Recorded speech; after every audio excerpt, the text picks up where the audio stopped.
মার দুধের কসম।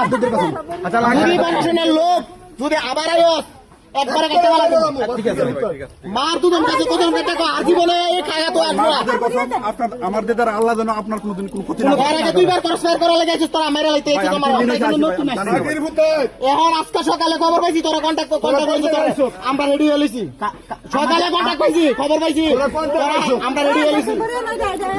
ওরে ভাই আমরা তো এটাই জানি না, আমরা নতুন আমরা ব্যাট অফিসে যাচ্ছি নতুন চুলাইতেছো ফুট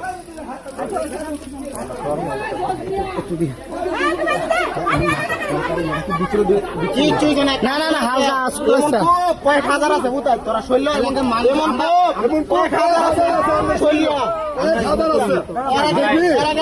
মাথা ভাড়া